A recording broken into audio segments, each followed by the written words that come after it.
박사님. 네, 안녕하세요. 네, 안녕하세요. 새로운 한 주가 시작이 됐는데요. 네. 이제 2월 하면 가장 우리가 바빴던 게 FOMC 회의도 있었고, 네. 실적 발표도 있었고, 이런 여러 가지 빅 이벤트들이 있었잖아요. 네. 이게 이제 슬슬 막바지로 가고 있거든요. 그렇죠, 그렇죠. 특히 이제 4분기 실적이 이제 거의 끝났는데요. 네. 오늘 그걸 먼저 살짝 체크해보고 이번에 실적 발표 후에 어떤 기업들에 대한 의견이 더 좋아졌는지 네. 아니면 반대로 갔는지 그거 한번 냉정하게 살펴보도록 하겠습니다.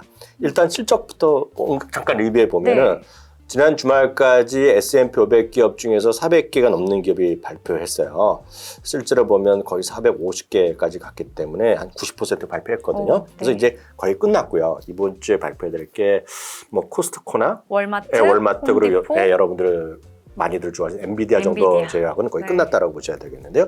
중요한 숫자부터 보겠습니다. 네. 전망치를 맞힌 기업. 네. 보통 미국의 평균이 10개면 8개를 맞췄던 것이 상례요. 네. 이번에는 아주 창피합니다. 63%, 68%니까 10개 중에 7개를 맞추지 못했어요. 그러니까 평균 이하의 성적표였다고 보시면 네. 되겠고요. 또 매출 같은 경우에도 한 65%니까 역시 평균에 좀 못 미쳤어요. 네. 특히 4분기 전체로 보면 이익이 전년 동기 대비보다 마이너스 났습니다. 결국요. 그래서 마이너스 4.7% 나올 것으로 보이는데 만약 이렇게 되면 팬데믹 때는 다들 어려웠고 이해하잖아요. 팬데믹 때 3분기에 마지막으로 마이너스 났었고요. 이번이 그러니까 횟수 보면 3년째. 만으로 보면 2년 반 만에 처음으로 일단 마이너스였고요. 미국은 농담으로 미국은 어닝 서프라이즈가 기본이라고 그렇죠. 저도 말씀드렸는데 이번에는 절대 안 됩니다. 이번에는 고작 1.3%만 상회했기 때문에 항상 이 실적 나오고 나면 네. 거의 뭐 기업들의 80 몇 %가 맞아요. 이익률을 상회했다 이 소리를 많이 들었는데 네, 이게 네. 지금 일단 68%라는 게 그렇죠. 네. 그 서프라이즈가 기본이었는데 지금 서프라이즈 그냥 겨우 플러스 난 것만으로 다행이라고 보셔야 되겠고요. 네. 특히 또 실적 발표하고 가이던스를 내잖아요. 그게 제일 중요하죠. 가이던스 기업 네. 한 기업 중에서도 한 76% 정도가 네. 기대 이하를 발표했어요. 76%나요? 네, 그러니까 10개 중에 8개 기업은 가이던스 발표한 기업들은 예상보다 좀 적게 발표했기 때문에 이번에는 한마디로 실망스러운 실적을 발표했고 실적에 대한 앞으로에 대한 기대감도 눈높이가 네. 낮아졌다라고 이해하시면 되겠습니다. 아니 그러면 이전 실적도 잘 안 나왔는데 앞으로에 대한 기대감까지 없는 상황에서 네. 그러면 우리는 뭘 보면서 대응을 해야 되는 건가요? 주가는 그래도 나름 실적이 나오고 나서 좀 괜찮았다라는 생각도 들었거든요. 그러니까 지금 아이러니하죠. 네. 왜냐하면 지금은 실제 분명히 안 좋았다고 말씀드렸잖아요. 그럼에도 불구하고 평균이 주가가 올라갔습니다. 네. 예를 들어서 실적을 긍정적으로 발표한 기업도 예전보다 더 많이 올라가고요. 심지어는 실적을 안 좋게 발표한 기업도 물론 플러스 평균적으로 마이너스 났지만 마이너스 폭이 크지 않았어요. 네. 그러니까 평균적으로 이익을 부합했을 경우 0.9%가 시작 실적 발표 전 마이너스 1 플러스 1 동안 한 닷새 동안 올랐던 것이 평균이었는데 이번에는 1% 상회에서 더 올랐어요. 평균이요. 네. 떨어졌을 경우에는 마이너스 2% 정도가 기본이었는데 이번에는 마이너스 0.6%니까 별로 떨어진 게 없어요. 그래서 사람들이 얘기하는 거가 굳이란 말을 요즘 많이 쓰잖아요. 굳이 나쁜 거 중에서도 네. 굳이 좋은 거를 찾아갖고 호재로 인식하는 사람들이 있었던 거죠. 네. 그러니까 실적 따로 주가 흐름이 따로 했다는 거 보셔야 되겠고요. 네. 이거를 뭐로 알 수 있냐면 S&P 500의 주당 이익의 전망치나 과거치나 해보면 최근에 보면 많이 계속 낮아지고 있거든요. 그럼에도 불구하고 주가는 올라가고 있죠. 네. 그걸 보여드린 것이 두 번째가 2024년 주당 이익의 전망인데요. 계속해서 내려가면서 올해는 223달러, 내년에 248달러 정도인데요. 이게 작년만 초만 하더라도요. 이 전망치 올해 한 250 될 거라고 생각했는데 네. 계속 끊임없이 내려가고 있고요. 그러다 보니 전망치가 내려가는데 주가가 선방하고 있단 말이죠. 지난주에 오히려 S&P 500 같은 경우도 오히려 지금 거의 움직임이 없이 뭐 약보합 정도로 끝났거든요. 네. 올해는 전반적으로 한 6, 7, 8% 올라가 있거든요. 전망치는 낮아지는데 주가 올라갔다. PR이 높아진 거죠. 밸류에이션. 네, 그렇죠. 밸류에이션이 18배. 아주 많게 보는 경우에는 18.5배까지 정도로 볼 정도로 지금 흔히 얘기해서 주가가 냉정히 보면 이제 비싼 국면이다. 이해할 수 있겠죠. 이게 실적 따로, 주가 따로라는 현상이 나타나다 보니까 네. 기업들의 종목들의 밸류가 높아져서 네. 주가는 또 비싸다라는 인식이 드니까 이게 네. 선뜻 또 종목을 고를 때 손이 안 가거든요. 맞아요. 그런데 그러면 우리는 이렇게 이제 투자자 입장에서 네. 이거 그러면 비싼데 네. 다음 실적도 안 좋을 것 같은데 이거 사도 돼? 말아도 돼? 네. 우리가 판단하는 것보다는 네. 월가에게 공을 좀 넘겨보자고요. 그렇죠. 그러니까 우리가 제일 마지막에 주가를 맞출 수는 없어요. 네. 주가 자체는 어떤 변동성이 있기 때문에 올라갈 수도 있고 떨어질 수도 있는데 이익 전망 자체는 어떤 컨센서스가 있거든요. 이익 전망 네. 자체가 위로 가냐 아래로 가냐는 건데요. 제가 늘 쉽게 말씀드리면 여러분들이 무슨 커피숍을 하거나 아니면 또 일반적인 뭐 조그마한 음식 식당을 여러분들이 하고 있거나 많이 인수하려고 그러면 네. 뭔가 좀 손님이 계속 늘어나는 곳 아니면 손님이 뭐 지금 당장 아니더라도 1년, 2년에 손님이 많이 늘어날 곳을 투자하는 거잖아요. 뭐 유동인구가 네. 많은 그런데. 네. 이익이 계속 줄어들고 있고 예를 들어 커피를 100잔 팔던 집이 요즘은 90잔, 80잔 판다고 그러면 네. 투자를 안 할 거 아니에요. 그렇죠. 네, 그래서 좋아지는 쪽으로 가야 되는데 주가는 늘 말씀은 밸류에이션에 따라서 상황에서 바꾸겠지만 이익 전망 자체는 이번에 실적 발표한 이후에 어떻게 됐는지를 한번 냉정하게 그 네. 수치 한번 보겠는데요. 가장 큰 것부터 한번 보겠습니다. 애플, 마이크로소프트, 알파벳, 아마존, 소위 빅테크라는 것들이 그렇죠. 있잖아요. 이것들이 이번 실적 발표 전후에 어떤 흐름을 보였는지 한번 네. 이걸 그림을 한번 준비해봤습니다. 뭐 어렵게 생각하실 거 없겠고요. 첫 번째 왼쪽 오른쪽부터 해갖고 순서로 애플, 마이크로소프트, 알파벳, 아마존이 되겠고요. 제일 첫 번째는 매출입니다. 매출. 다시 한번 정리드리면 이번 실적 발표 이후에 월가의 눈높이가 높아지는 낮아지는 거예요. 첫 번째 칸이 매출이고요. 두 번째가 주당 이익입니다. 세 번째는 순현금 흐름이거든요. 이 세 가지 항목을 아주 보면 아주 단순하게 미국의 기업의 앞으로의 미래를 향후 12개월 동안 바뀌는데요. 다시 말씀드리면 전후입니다. 전후. 네. 전 실적 발표에 어떻게 바뀌었냐는 건데요. 빅테크 중에 빅테크는 이들 4개 모두요. 매출, 이익 전망 모두 그 전보다 하향됐어요. 그렇네요. 바로 예를 들어 보면 애플 같은 경우가 매출이 1.5% 눈높이가 낮아졌고요. 낮아졌고. EPS 같은 경우는 아주 조금이지만 0.6% 네. 내려갔어요. 예를 들어서 매출이 가장 많이 낮아진 것은 알파벳.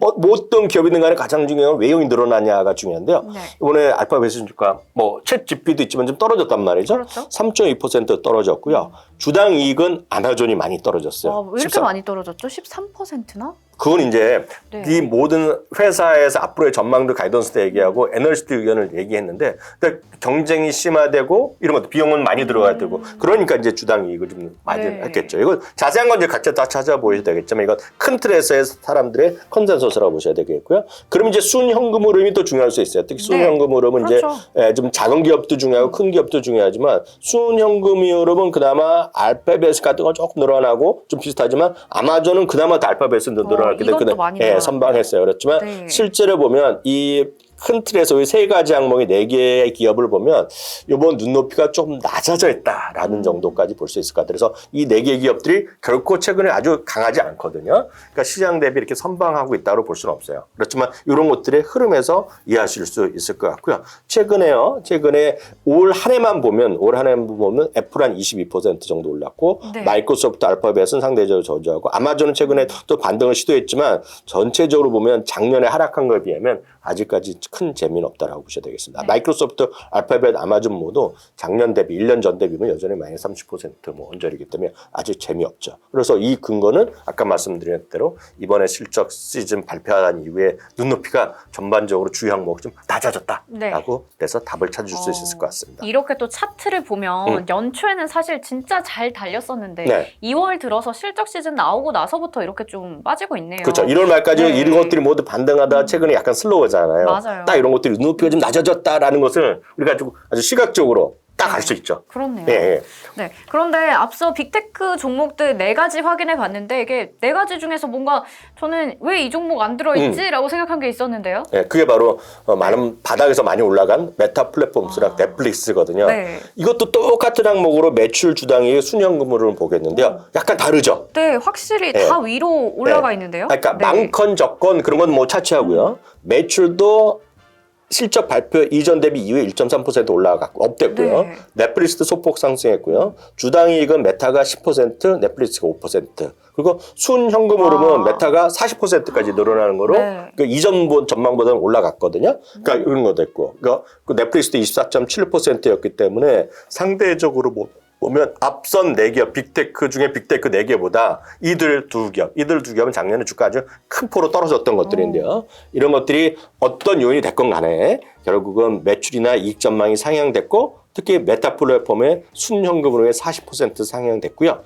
그러다 보니 최근에 주가에 올해의 어떤 반등에 힘이 됐고요. 특히 네. 메타 플랫폼은 작년 12월부터 많이 올랐는데 올해도 38% 올라갔고요. 넷플릭스는 18% 정도 올라가는 네. 흐름을 보였다라고 이해하시면 와, 되겠습니다. 확실히 이 메타버스가 요즘에 또 핫한 테마 아니겠습니까? 그렇죠, 그렇죠. AI, 챗 GPT 더불어서요. 네. 그러다 보니까 메타 네. 플랫폼즈는 네. 지난 한 해 참 부진했던 기억이 있는데 네. 올해는 빅테크 중에서 제일 잘 가고 있는 것 같아요. 그렇죠, 그렇죠. 네, 그러면 이제 하나 남았죠. 네. 테슬라는 어떤가요? 네, 테슬라는 뭐 주가 상당히 오래 강했고 올해 더블이 났지만 네. 똑같은 기준으로 실적 발표일 이유만 보면 눈높이가 높아지지 않고 조금 내려갔습니다. 그렇네요. 매출은 2% 기존 전망보다 좀 내려갔고요. 주당이익은 8%가 정도 내려갔고요. 순현금은 3.7%가 지난 어떤 실적 발표 이전보다는 내려갔는데 그렇지만 주가는 오히려 올해 100%가 올라간 네. 그런 흐름을 보여주었죠. 그만큼 어떤 테슬라 같은 경우에는 지금 현재 실적도 중요하지만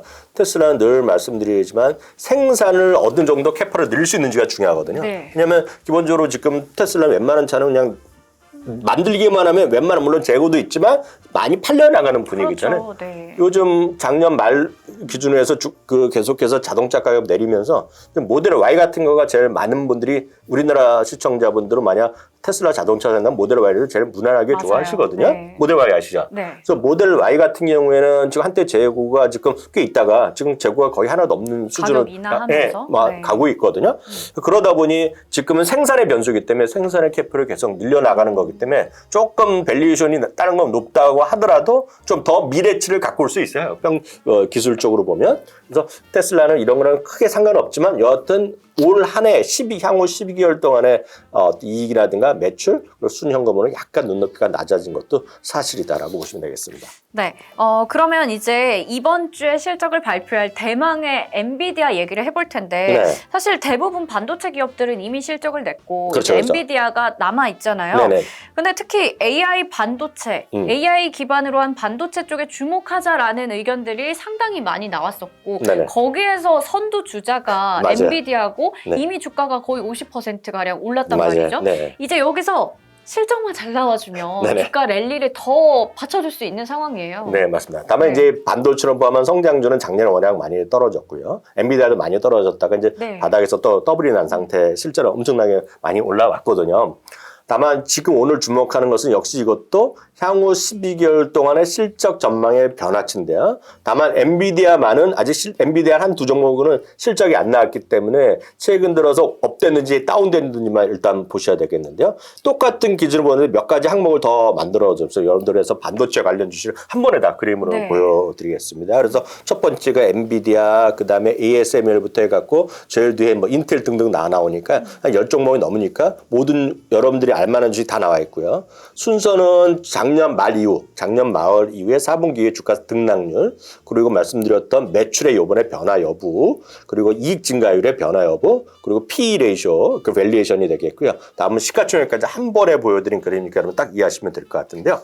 작년 9월 말 이후에요. 주가 상승률을 보면 엔비디아, ASML 제일 위 순서대로 한 네. 겁니다. 그럼 주가 반등률요. 어플라이드 머티리얼 순위 되겠고요. 매출 성장률만 보면 마이크론 테크놀로지, TSMC, AMD 순위고요.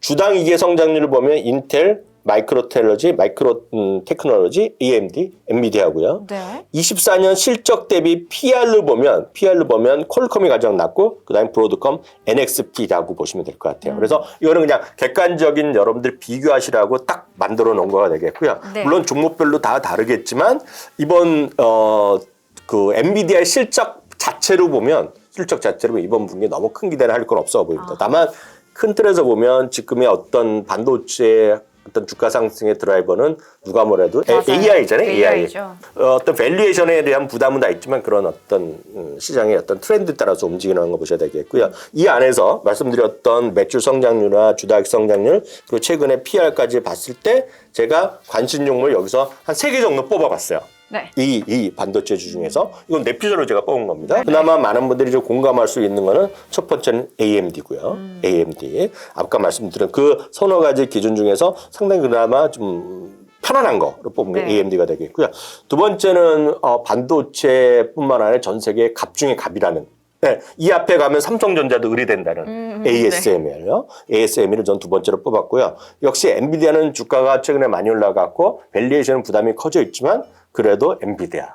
아니면 엔비디아나 테슬라는 올 한 해의 어떤 이익이나 이런 전망보다는 2년, 3년, 4년 후를 받아보고 투자하시는 분들이거든요. 네. 그래서 그런 것들은 밸류에이션 당장의 부담은 밸류에이션은 가장 높을 수도 있지만 좀 장기적으로 보는 분들은 할만하다라는 관점에서 AMD랑 ASML, 엔비디아를 반도체 관련해서는 좀 여러분들 볼만한 주식이라고 3개를 한번 뽑아봤습니다. 네, 이렇게 엔비디아의 실적 발표를 앞둔 상황에서 네. 반도체 관련주들 3종목 정도 추려봤는데요. 네. 오늘 뭐 처음 소개하는 종목이 아니라 저희 시간에 자주 언급이 됐던 종목들입니다. 네네. AMD, ASML, 엔비디아까지 중장기적으로 봤을 때 여전히 좋다라고 얘기를 주셨거든요. 관심 있게 지켜보도록 하겠습니다.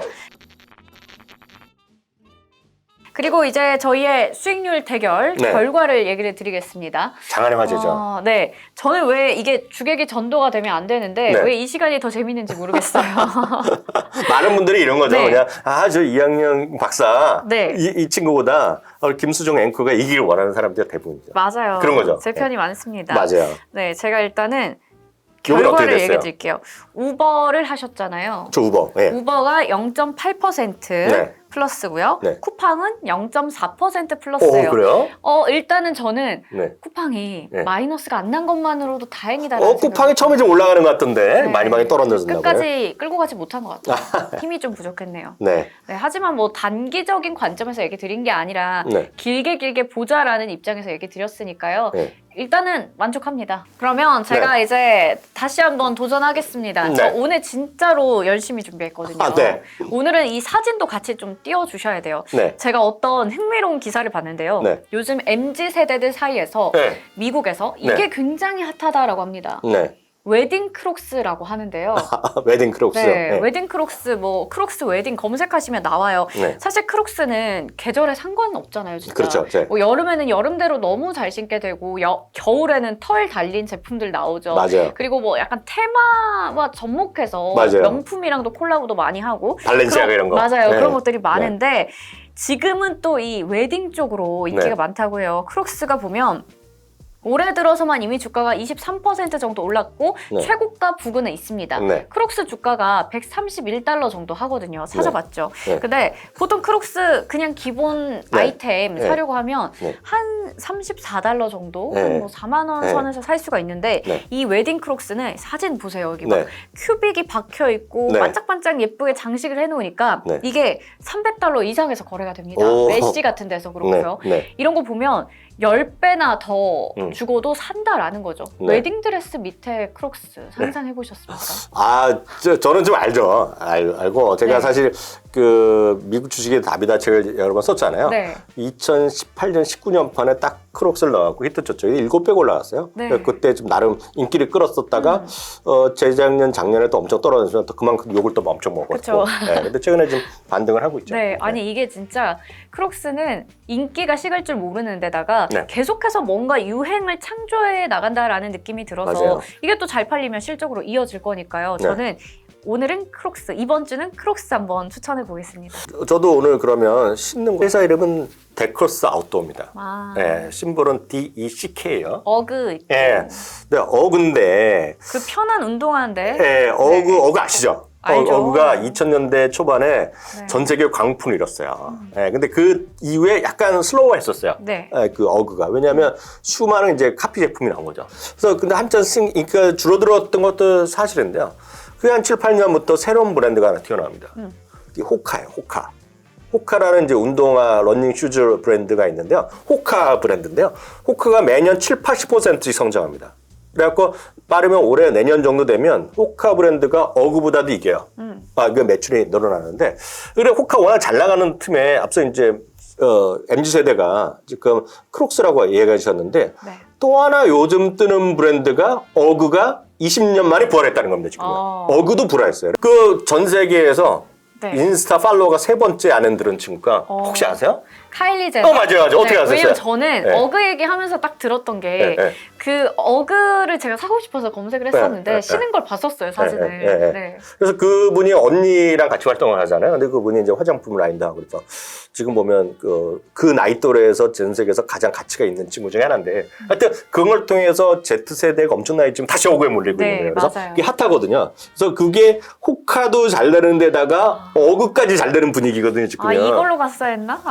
모르죠. 근데 네. 하여튼 그 데커거든요. DECK입니다.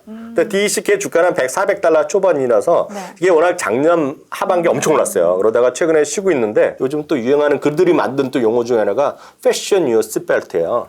그러니까 그 패션을 딱 하라는 거예요. 그런 걸 중의적으로 만든 의미인데 그러니까 한 BTIG라는 증권사에서 레포트 쓴 제목이 패션 유어 시트벨트예요. 거기에 딱 첫 번째 나온 주식이 데커스죠.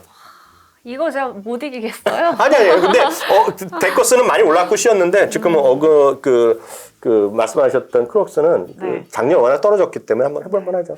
근데 이게- 그런 쪽에 지금 네. 관심 가지면 좋을 것 같아요. 이러다가 나중에는 머지않아 어그를 신고 또 웨딩을 한다라는 얘기도 전해질 것 같네요. 네, 그렇죠. 네. 그러면 이번 주는 크록스와 데커스 아웃도어 네. 굉장히 저 기대가 됩니다. 과연 누가 이길지 여러분도 많은 기대 부탁드리고요. 이번 한 주도 FOMC 의사록도 있고 PC 물가도 발표되고 뭐 엔비디아 실적까지 여러 이슈들이 많습니다. 저희 함께 또 기다려보면서 이번 주 증시도 힘내서 대응해 보시길 바라겠습니다. 그러면 저희는 다음 주에 다시 인사드릴게요. 안녕!